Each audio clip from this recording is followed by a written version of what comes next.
Assalamualaikum warahmatullahi wabarakatuh.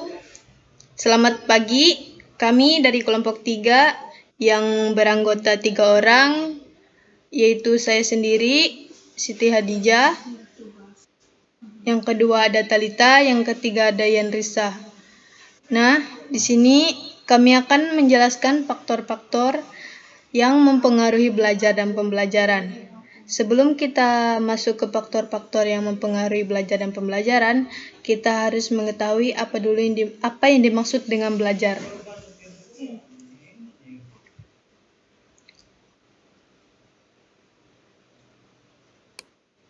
Pengertian belajar. Belajar dimaknai sebagai proses perubahan perilaku sebagai hasil interaksi individu dengan lingkungan. Perubahan perilaku terhadap hasil belajar bersifat kontinu, fungsional, positif, aktif, dan terarah. Proses perubahan tingkah laku dapat terjadi dalam berbagai kondisi berdasarkan penjelasan dari para ahli pendidikan fisiologis. Pengertian pembelajaran.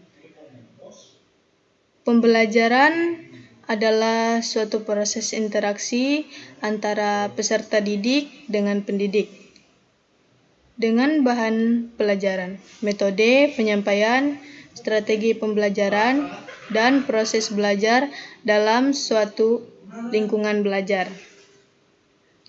Yang selanjutnya ada antara hubungan belajar dan pembelajaran. Nah, hubungan antara belajar dan pembelajaran adalah dua hal yang saling berhubungan erat dan tidak dapat terpisahkan. Dalam kegiatan edukatif, belajar dan pembelajaran dikatakan sebuah edukatif yang menjadikan adanya suatu interaksi antara guru dan siswa. Kegiatan belajar dan pembelajaran dalam hal ini diarahkan untuk mencapai tujuan tertentu yang telah dirumuskan sebelum pengajaran dilakukan. Guru secara sadar merencanakan kegiatan pengajaran secara sistematis dengan memanfaatkan segala sesuatu kepentingan dalam pengajaran. Baik, untuk penjelasan selanjutnya akan dijelaskan oleh rekan kami yang bernama Talita. Baik, saya akan melanjutkan penjelasan dari Siti Hadijah. Di sini saya akan menjelaskan faktor-faktor mempengaruhi belajar dan pembelajaran. Di sini ada dua faktor, yaitu faktor internal dan eksternal. Nah, faktor internal itu merupakan faktor yang berasal dari dalam diri individu yang belajar, yang dapat mempengaruhi hasil belajar individu itu sendiri. Sedangkan faktor eksternal yaitu faktor yang berasal dari luar yang mempengaruhi diri sendiri dalam belajar. Kemudian di sini masuk ke faktor internal. Di sini ada terbagi menjadi dua, yaitu kondisi fisiologi dan psikologi. Kondisi fisiologi yaitu meliputi organ tubuh. Definisi fisiologi, kondisi fisik yang sehat dan bugar akan memberikan pengaruh positif terhadap kegiatan belajar individu. Sebaiknya, kondisi fisik yang lemah atau sakit akan menghambat terciptanya hasil belajar yang maksimal. Di samping itu, panca indera juga memiliki peran yang sangat penting. Panca indera yang berfungsi dengan baik akan mempermudah aktivitas belajar dengan baik pula.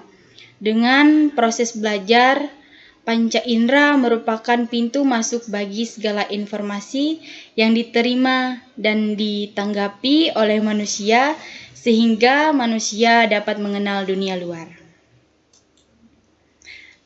Sekarang kondisi psikologi.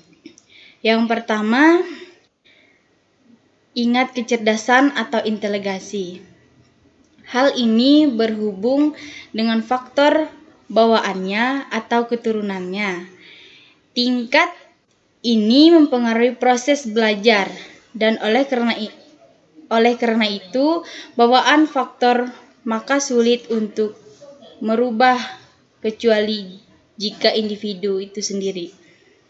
Maka individu tersebut dapat meningkatkan tingkat IQ-nya itu. Yang kedua, sikap, yaitu hal ini berhubungan dengan tingkah laku individu dalam belajar.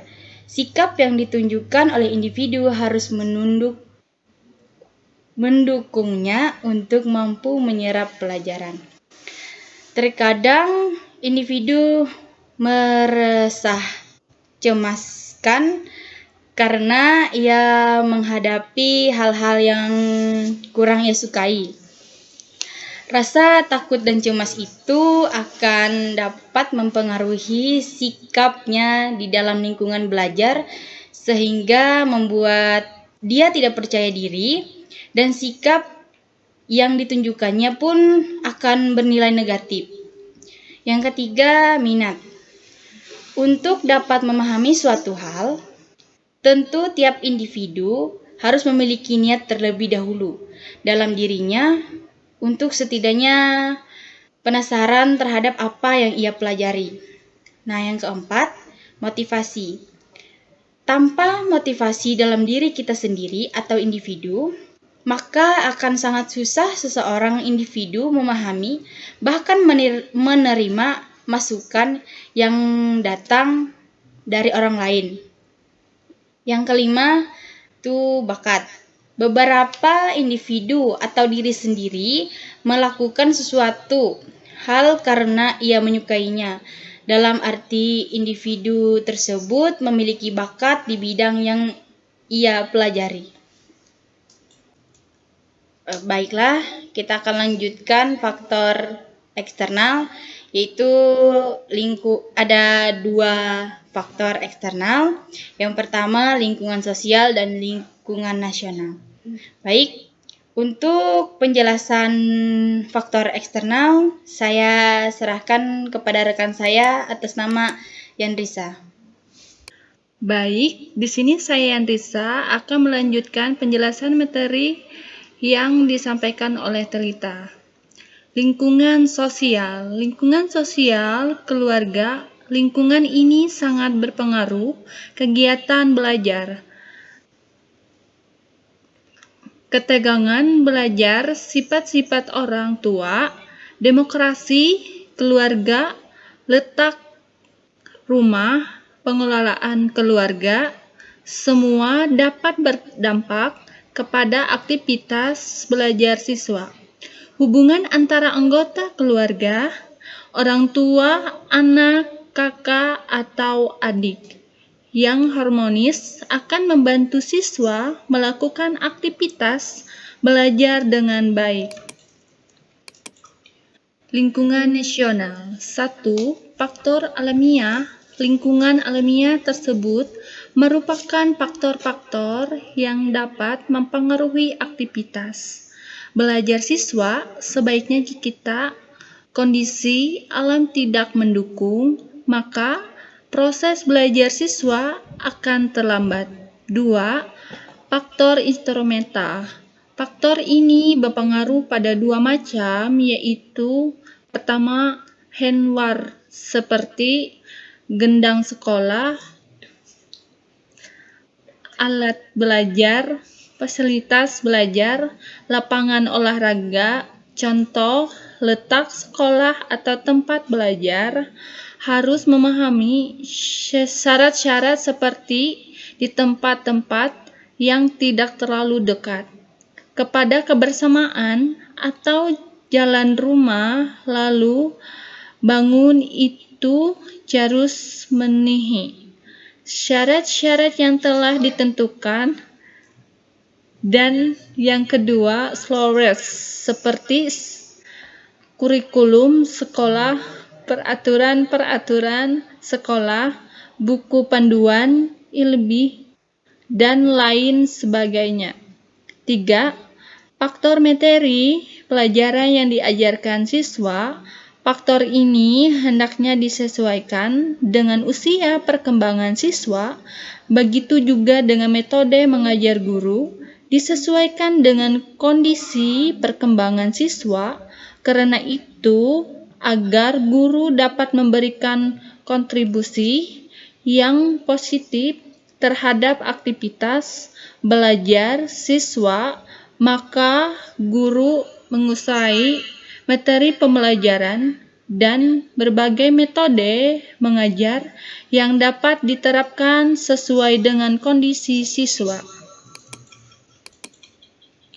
Kesimpulan, faktor-faktor yang mempengaruhi belajar ada dua, yaitu faktor internal dan faktor eksternal. Faktor internal terdiri dari faktor fisiologis dan psikologis. Faktor fisiologis adalah faktor yang berhubungan dengan keadaan dan fungsi jasmani, sedangkan faktor psikologis terdiri dari tingkat kecerdasan, inteligensi, sikap, minat, motivasi, dan bakat. Faktor internal terdiri dari lingkungan non-sosial. Faktor lingkungan sosial dibagi menjadi 3, yaitu lingkungan keluarga, faktor lingkungan sekolah, dan faktor lingkungan masyarakat. Sedangkan faktor yang lingkungan non-sosial meliputi faktor alamiah, faktor instrumental, dan faktor materi pembelajaran. Sekian dan terima kasih.